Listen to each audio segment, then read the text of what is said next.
नमस्कार मित्रांनो, मी अमोल रेडकर पुन्हा एकदा खूप दिवसानंतर तुमचं स्वागत करतो एका छोट्याशा व्हिडिओमध्ये म्हणेन.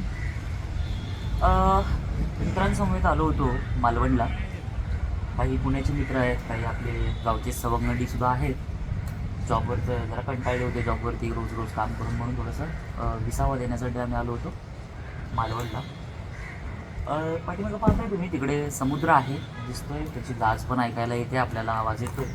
सूर्यास्ताची वेळ आहे, म्हटलं थोडंफार काहीतरी शेअर करावं. ॲक्च्युली मजा घेण्यासाठी आम्ही इथं आलो होतो. एक वेगळी फॅन्टसी होती आतमध्ये, किडे म्हणता येते. बोट राईड करायची होती. ऑलमोस्ट 18 किलोमीटरचा प्रवास होता बोट राईडचा. वेगवेगळे तिथले प्लेसेस दाखवणार होते आम्हाला. बोट राईड स्टार्ट केली सकाळी सगळे 6:30 वाजता तब्बल सकाळी पोचलो होतो आम्ही. सगळे एक्सायटेड, सगळे एकदम मजेत फ्रेश फेसने गेलो होतो. त्यानंतर तिथं पोचल्यानंतर बोट राईड स्टार्ट केली. एक माणूस, तो नाविक जो असतो तो होता. आम्हाला वाटतं खतरनाक एक्सपिरियन्स्ड माणूस आहे, वेगळीच मजा आहे. सुरुवात तर झाली पहिल्यांदा तिथं काय तलाव होतं ना, ते काय असतं, नदी होती आणि समुद्राचा संगम आहे तिथे. तर नदी एकदम शांत होती, त्यामुळे काही वाटलं नाही, एकदम मजेत निवांत शांततेत चालू होतं. बट त्यानंतर थोडं असं लाटांचा भडीमार होत चालला. छोट्या लाटा अजून थोड्या मोठ्या झाल्या, अशा वाढत गेल्या लाटा. आणि आमचा जो नाविक होता तो थोडासा इनएक्सपिरियन्स निघाला. कदाचित त्याची पहिलीच राईड असायची आणि त्याच्या चेहऱ्यावरचे हावभाव दिसून येत होते, पण आम्हाला काय एवढी त्याच्याविषयी जाणीव नव्हती. मग काय झालं, अशा मोठ्या लाटा आला, बोट अशी वर खाली पडली. तुम्हाला हा माणूस सगळ्यात पुढे होता बोटीच्या आणि एका लाकडाच्या याच्यावर बसलेला, ओढका नाही म्हणतात, फळीवर. वर बोट उडाली अशी उंच आणि खाली थाड दिशी पडली. हिची जी फाटली आणि याची फळीची बी फाटली आणि खाली पडला. आम्हाला नॉर्मल वाटलं, काहीतरी नॉर्मलच असेल. मग अजून मोठ्या लाटा यायला लागल्या, अजून वरती खाली व्हायला लागले. सगळ्यांची फाटलेली थोडीफार, पण आम्हाला माहिती होतं की काय नाही बाबा, नॉर्मलच असेल, होत असेल. बरोबर मोठ्या लाटांच्या मध्ये येऊन आमची बोटसुद्धा बंद पडली. मला वाटलं काय नाविक हँडल करून जाईल सगळं, काय विषय नाही, यांच्या रोजचीच जायची बात आहे. नाविकाला म्हटलं आमची फाटली. नाविक म्हणाला माझीसुद्धा फाटली. त्या ठिकाणी आमच्या विकासाचा धीर सुटला, डबल पडली. आणि त्यानंतर बाकीच्या सवंगड्यांचाही धीर सुटला. माझाही वरती लाईफ जॅकेट होते. लाईफ जॅकेट अर्धा या साईडून कुत्र्याने खाल्लेलं, एका साईडून उंदराने खाल्लेलं. एकाचे बटन्स नव्हते, काय नव्हते, फक्त त्याच्या आधारावर आम्ही घालायचं म्हणून घातले.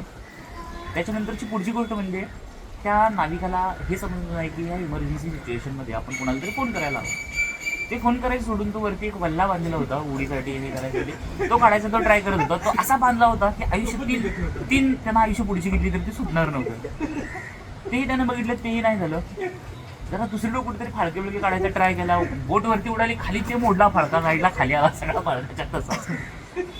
शेवटी आम्हाला म्हटलं आता चला, अंत असती प्रारंभ, नवीन काय जन्म येईल 84 युगानंतर. जे काय चालू होते ते चालू होतं, सगळ्यांची फाटली होती सांगतो. म्हटलं आज संपणार सगळं, फिनिश होणार. त्यानंतर दुसरी एक बोट आली, तब्बल ऑलमोस्ट एक 45 मिनिटांनंतर. जो 2 तासासाठी ते 4,000-4,500 रुपयाचे चार्ज करणार होते, त्या ठिकाणी आम्ही 5 तासाची मजा घेतली. फाटली पण मजा वाटली.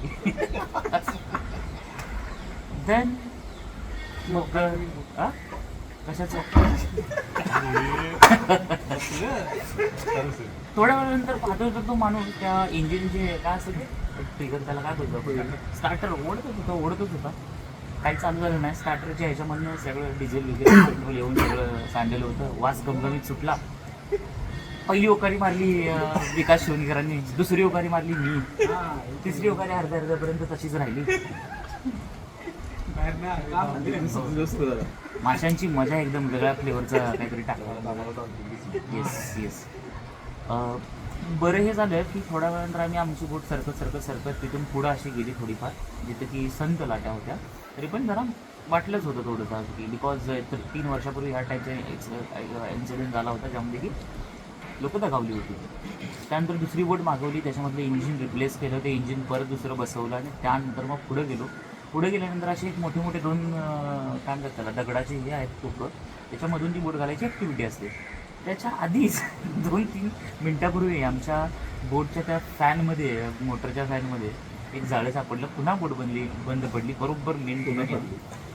आणि मग काय जे व्हायचं ते होणार. तर म्हटलं चला देव आहेच बरोबर. तर जरासं त्यानंतर त्याच्यातून पण रिकव्हरी केली आणि त्यानंतर आपण तिकडून आलो परत.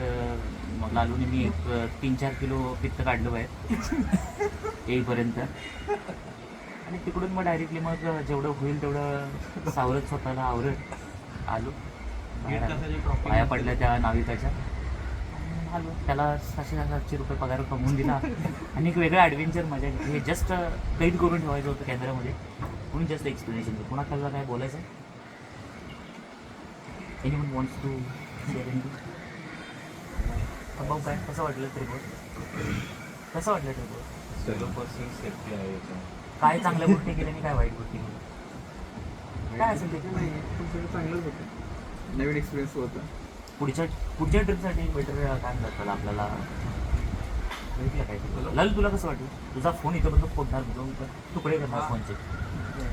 आयुष्यभर हा याला एक कॉन्ट्रॅक्ट भेटणार नाही इथून पुढं. तो रस्त्यावरून फिरणार आहे मुगळीच्या अशा तसा. 3-3 1 तुझ्याकडे 100 रुपये मागणार आहे त्यांच्यावर. बघा हा चेहरा बघा. आणि तू द्यायची नाही. आणि तू द्यायची नाही त्यांनी. ऋषी व्हॉट्स युअर एक्सपिरियन्स?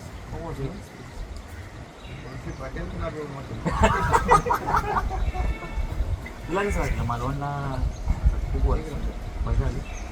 बघायला वातावरण बोटमध्ये कसं वाटलं? बोटमध्ये